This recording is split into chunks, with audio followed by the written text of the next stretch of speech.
Hello friends, આજે આપણે વાત કરીશું 3 માર્કનો ક્વેશ્ચન નિયમિત વર્તુળમય ગતિ. ક્વેશ્ચન આ રીતના પૂછાય: નિયમિત વર્તુળમય ગતિ એટલે શું? તેનું સૂત્ર AC બરાબર v²/r સાબિત કરો. અથવા તો તમને એવું પણ કે કેન્દ્રગામી પ્રવેગનું સૂત્ર AC બરાબર v²/r સાબિત કરો. તો પણ કઈ થિયરી ફ્રેન્ડ્સ આવશે? આ જ નિયમિત વર્તુળમય ગતિ, રાઈટ?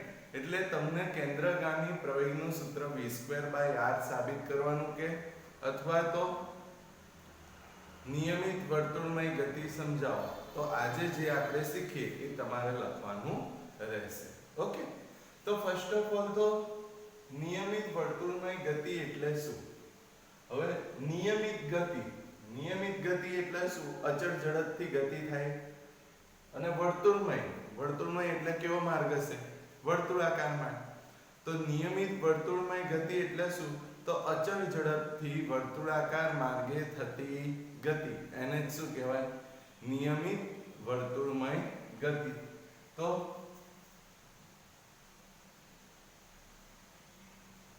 અચળ ઝડપથી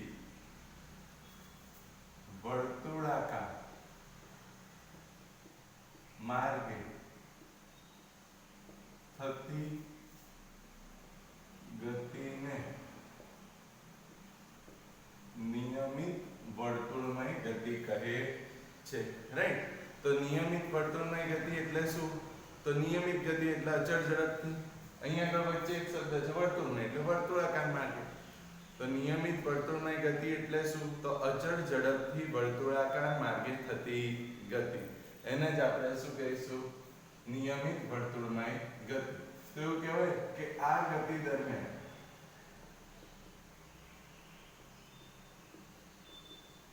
ઝડપ કેવી રહે? અચળ. તો ઝડપ અચળ રહે છે, રાઈટ? કે જ્યારે નિયમિત વર્તુળમય ગતિ થતી હોય ત્યારે ઝડપ કેવી રહે? અચળ રહે છે. તો હવે આપણે વાત કરીએ છીએ વર્તુળમય ગતિની. તો માર્ગ પણ કેવો આવશે? વર્તુળાકાર માર્ગ. તો મેં એવું કહું કે ધારો કે કોઈ પદાર્થ જે છે એ અચળ ઝડપથી વર્તુળાકાર માર્ગે ગતિ કરે છે. તો જુઓ, તો આ રીતના વર્તુળાકાર માર્ગ થઈ જશે.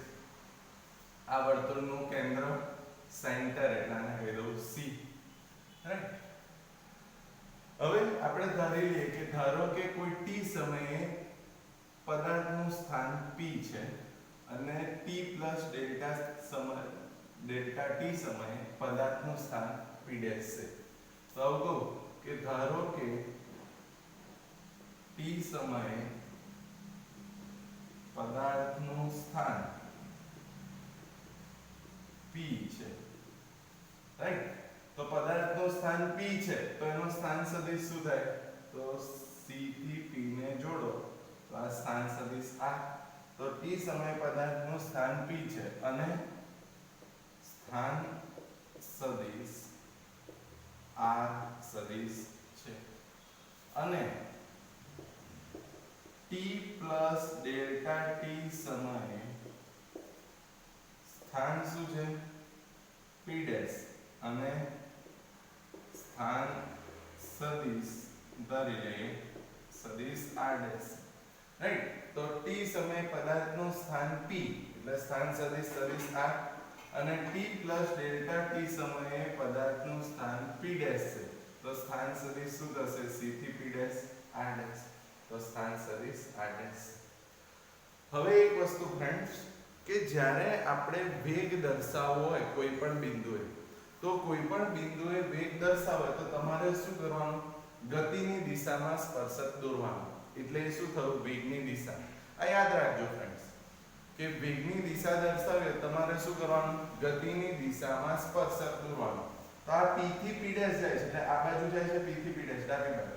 તો ગતિની દિશામાં આ P બિંદુમાંથી સ્પર્શક દોરીએ તો આ થઈ જશે સદિશ V, રાઈટ? એ જ રીતના P' માટે મારે વેગ દર્શાવવો હોય તો શું થશે? તો P' બિંદુમાંથી સ્પર્શક દોરો તો આ થઈ જશે V ડેશ રાઈટ કે જો તમારે વેગ દર્શાવે તો ગતિની દિશામાં તે બિંદુમાંથી સ્પર્શક દોરવાનો રાઈટ તો વેગની દિશા દર્શાવવા હવે આ કોના માટે તો કોઈ પણ બિંદુ માટે રાઈટ તો વેગની દિશા દર્શાવવા કોઈ પણ બિંદુ માટે શું કરવાનું તો તે બિંદુમાંથી ગતિની દિશામાં સ્પર્શક દોરવો રાઈટ કે જો આપણે કોઈ પણ બિંદુ માટે વેગની દિશા દર્શાવવી હોય તો તે બિંદુમાંથી ગતિની દિશામાં સ્પર્શક દોરવાનો તો એ શેની દિશા થઈ ગઈ વેગની દિશા રાઈટ તો હવે જુઓ P એનું પ્રારંભિક સ્થાન છે અને P' અંતિમ સ્થાન તો P થી P' સ્થાનાંતર કેટલું થયું P થી P' એટલે આ જે છે આ સ્થાનાંતર થઈ ગયું તો આને આપણે શેના વડે દર્શાવીએ ડેલ્ટા આ રાઈટ તો જુઓ P થી P' જેટલું સ્થાનાંતર થાય છે તો P થી P' શું થશે સ્થાનાંતર સદિશ ડેલ્ટા આ રાઈટ તો એવું લખાય કે અહીં જુઓ Cp શું છે તો મૂલ્ય લખું છું એટલે Cp બરાબર ખાલી r જ સદિશ લખવાની જરૂર નહીં મૂલ્ય લખીએ છીએ એ પછી Cp' શું છે તો Cp' છે r' અને P થી P' તો Pp' શું છે સ્થાનાંતર ડેલ્ટા આ અહીંયા મૂલ્ય લખીએ છીએ એટલે ઉપર સદિશ કરાય નહીં રાઈટ તો Cp r Cp' r' અને Pp' ડેલ્ટા r હવે જુઓ આમ મેં સ્થાનાંતર અને સ્થાન સદિશ દર્શાવ્યા હવે મારે વેગ દર્શાવે તો શું થશે તો વેગ માટે હું અહીંયા આગળ કોઈ એક બિંદુ લઈ લઉં છું સપોઝ G કોઈ એક બિંદુ હવે આ G બિંદુએ મારે વેગ દર્શાવવા છે તો તમારે શું કરવાનું જે દિશામાં વેગ હોય રાઈટ એટલું જ મૂલ્ય લઈને સદિશ દોરો તો આ સદિશ v આ રીતના ઉપરની તરફ છે આ જુઓ તો આ સદિશ v થઈ ગયું રાઈટ તો આને કહી દો gh ઓકે એ પછી બીજો વેગ v' છે કઈ બાજુ આ રીતના ડાબી બાજુ તો ડાબી બાજુ બીજો વેગ છે તો અહીંયા આગળ આ વેગ થઈ જશે v' રાઈટ તો આને કહી દો gi તો આપણે શું કરીએ છીએ તો જે રીતના આપણે સ્થાન સદિશ દર્શાવ્યા એ જ રીતના કોઈ એક બિંદુમાંથી વેગ સદિશ દર્શાય તો કોઈ એક બિંદુ લીધું G વેગ જે દિશામાં છે એ દિશામાં gh દોર્યો સદિશ v જે દિશામાં છે એ દિશામાં આપણે દોર્યો gi એ છે v તો પરિણામી વેગ દોરવો હોય તો શું થાય v થી v ને આપણે જોડીશું તો આ v થી v ને જોડી દઈએ તો આ પરિણામી વેગ ડેલ્ટા v થઈ જશે તો બીજા મૂલ્ય લખવાય તો gh નું મૂલ્ય શું થશે તો gh બરાબર v એ જ રીતના gi શું છે તો gi બરાબર v' અને hi શું છે ડેલ્ટા v રાઈટ તો હવે જુઓ આ તો કેવા ત્રિકોણ દેખાય છે સમરૂપ ત્રિકોણ રાઈટ CPP' અને GHI રાઈટ હવે સમરૂપ ત્રિકોણ એટલે શું થઈ ગયું તો આપણે જે એની બાજુઓ છે એ બાજુઓનો ગુણોત્તર લઈ શકાય તો ત્રિકોણ CPP' અને ત્રિકોણ GHI માટે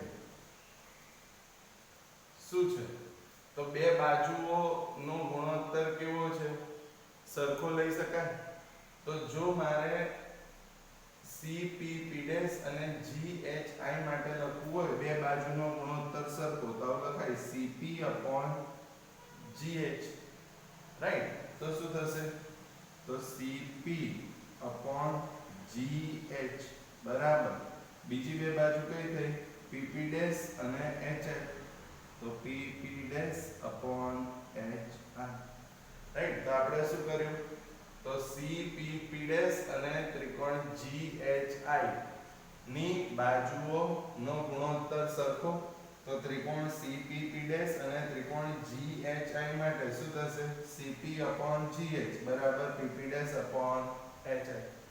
તો હવે આપણને મૂલ્ય ખબર છે. CP કેટલા છે? તો જુઓ CP બરાબર 8 છે. તો કિંમત મૂકી અહીંયા કે CP R/GH એટલે કેટલા છે? તો GH છે V is equals to PP' કેટલા છે? Delta R upon HI. HI એટલે શું છે? Delta V. રાઈટ. તો બે બાજુનો ગુણોત્તર સરખો છે તો CP/GH બરાબર PP'/HI. તો CP એટલે R upon GH એટલે V. PP' એટલે કેટલા થયા? ડેલ્ટા R upon HI એટલે કેટલા છે? Delta V. હવે આપણે પ્રવેગનું સૂત્ર સાબિત કરવું છે. હવે પ્રવેગ એટલે શું હતું? Delta V by delta T. Right. આપણે પ્રવેગનું સૂત્ર સાબિત કરવું છે v²/r, પણ આપણને પ્રવેગનું સૂત્ર ખબર છે કે પ્રવેગ એ બરાબર શું થાય? Delta V by delta T થાય. તો અહીંથી આપણે શું કરવું પડે? તો ડેલ્ટા V ને સૂત્ર કરતા બનાવવાના. તો ડેલ્ટા V ને સૂત્ર કરતા બનાવો તો શું થશે? ડેલ્ટા V બરાબર અને આ બાજુ લઈ જાઓ તો શું થશે? V/R.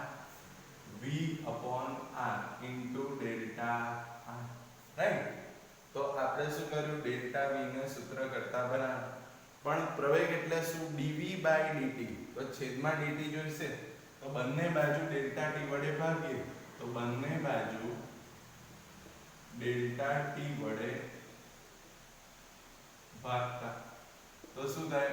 Delta V upon delta t બરાબર V/R into delta R upon delta t. તો બંને બાજુ આપણે શું કરી દીધું? ડેલ્ટા t વડે ભાગ્યા. હવે પ્રવેગ એટલે શું છે? dv/dt. એટલે આપણે dv/dt ક્યારે આવે? સમય સાથે લક્ષ લેવું પડે. તો limit delta t tends to 0 લેતા તો શું થશે? Limit delta t tends to 0 delta V upon delta t બરાબર V/R તો એઝ ઇટ ઇઝ લખાશે ઇન્ટુ શું થશે? Limit delta t tends to 0 delta R upon delta t. તો અહીંયા શું થશે? Limit delta t tends to 0 delta V by delta t એટલે શું થાય? dv/dt is equals to V/R into limit delta t tends to 0 delta R by delta t એટલે શું થાય? dr/dt. પણ આપણને ખબર છે dv/dt એટલે પ્રવેગ અને dr/dt એટલે શું થાય? વેગ. તો પરંતુ dv/dt બરાબર a અને dr/dt બરાબર v હોવાથી શું થઈ જશે? તો a બરાબર V/R into dr/dt એટલે v. તો આપણને શું મળ્યું? a બરાબર v into v એટલે v²/r. તો પ્રવેગનું સૂત્ર શું થઈ ગયું? v²/r. હવે કેન્દ્રગામી પ્રવેગ એટલે શું? તો મેં એવું કીધું કે કેન્દ્રગામી પ્રવેગનું સૂત્ર થાય. તો કેન્દ્રગામી એટલે શું? કેન્દ્ર તરફનો પ્રવેગ. કઈ રીતના કહી શકાય? તો જુઓ અહીંયા r અને b પરસ્પર લંબ છે. અહીંયા આગળ જુઓ r અને b. રાઈટ. તો r જે છે એ r ને લંબ વેગ છે.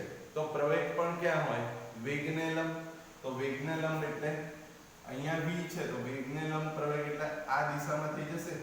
આમ થઈ ગયો લંબ. તો આ પ્રવેગની દિશા કઈ થઈ? કેન્દ્ર તરફ. એટલે એને કેવો પ્રવેગ કહેવાય? કેન્દ્રગામી પ્રવેગ. તો એને આપણે શેના વડે દર્શાવીશું? AC. તો કેન્દ્રગામી પ્રવેગ બરાબર AC બરાબર શું થાય? v²/r. જે સૂત્ર સાબિત થાય છે. રાઈટ.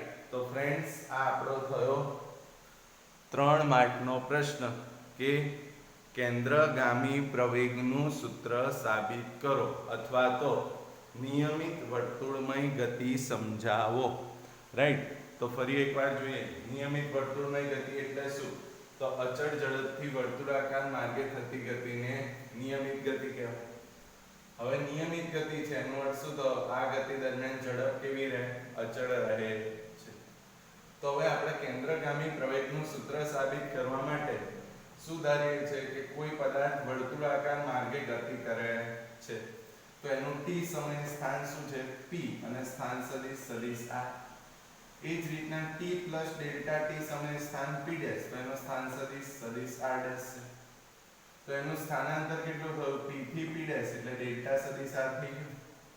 હવે તો જો આપણે વેગ દર્શાવવો હોય તો કોઈ પણ બિંદુ પાસે વેગ દર્શાવો તો તમારે શું કરવાનું તો તે બિંદુમાંથી ગતિની દિશામાં સ્પર્શક દોરો. તો અહીંયા ગતિની દિશા p થી p' છે રાઈટ. તો એ દિશામાં સ્પર્શક દોરીએ તો અહીં p થી વેગ દર્શાવે તો આ રીતના થશે ગતિની દિશામાં સ્પર્શક. એ જ રીતના p' માંથી આ તરફ કારણ કે દિશા જો આ રીતની છે ડાબી બાજુ રાઈટ. તો વેગની દિશા દર્શાવી હોય કોઈ પણ બિંદુ માટે તો એ બિંદુમાંથી ગતિની દિશામાં સ્પર્શક દોરો. તો આકૃતિ પરથી મૂલ્ય લખીએ તો cp શું છે r, cp' શું છે r', pp' શું છે ડેલ્ટા r. એ પછી આપણે શું કરીએ છીએ કોઈ એક બિંદુ g લઈએ છીએ અને એ g બિંદુ પર વેગ દર્શાવીએ તો જુઓ તો આ સદિશ v આ રીતના ઉપરની તરફ છે તો દર્શાવી દીધો gh બરાબર સદિશ v. v' આમ ડાબી બાજુ છે તો જુઓ gi v' સદિશ. તો ડેલ્ટા v દર્શાવવો હોય તો શું કરવાનું h થી i ને જોડ્યા તો hi શું છે ડેલ્ટા સદિશ v. તો મૂલ્ય લખવા હોય તો મૂલ્ય શું થશે તો cp r, cp' છે r', pp' છે delta, gh v, gi v' અને hi ડેલ્ટા v. તો આ આપણે આકૃતિ જોઈએ તો બે ત્રિકોણ દેખાય છે ત્રિકોણ cpp' અને ghi. તો એ બે ત્રિકોણ માટે બાજુનો ગુણોત્તર કેવો આવે સરખો તો cp/gh બરાબર શું થાય pp' hi રાઈટ. અથવા અહીંથી પણ તમે કહી શકો જુઓ cp/gh pp' hi. તો બે બાજુનો ગુણોત્તર સરખો તો cp/gh pp' hi.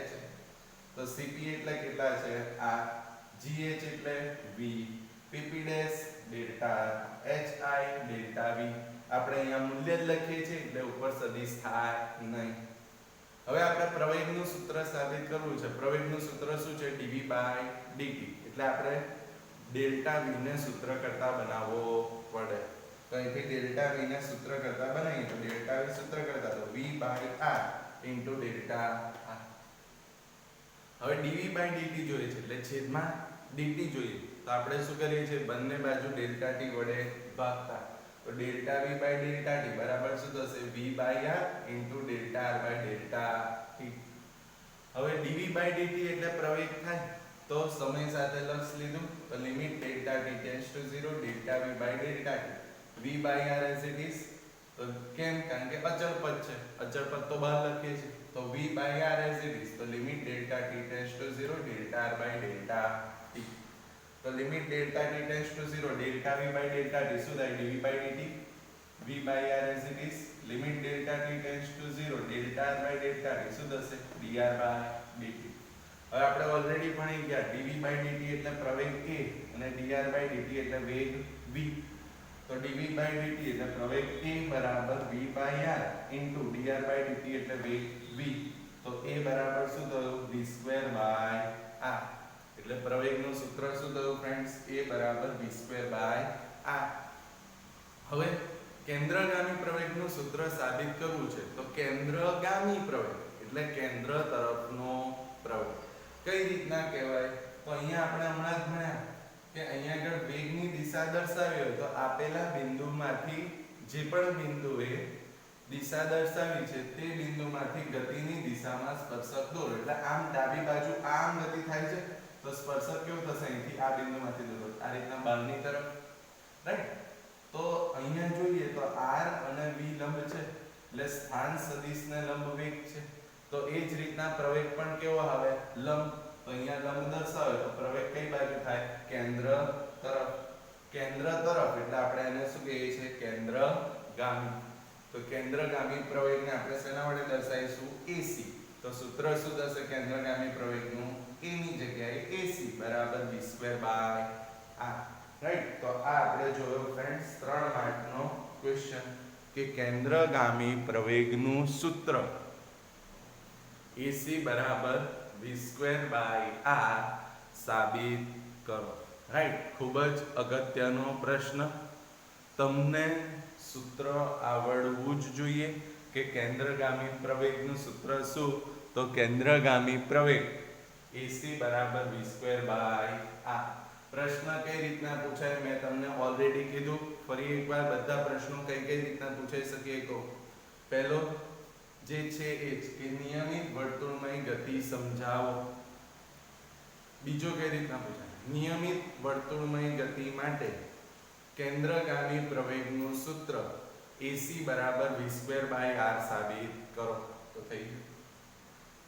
અથવા શું પૂછાય કે કેન્દ્રગામી પ્રવેગનું સૂત્ર સાબિત કરો.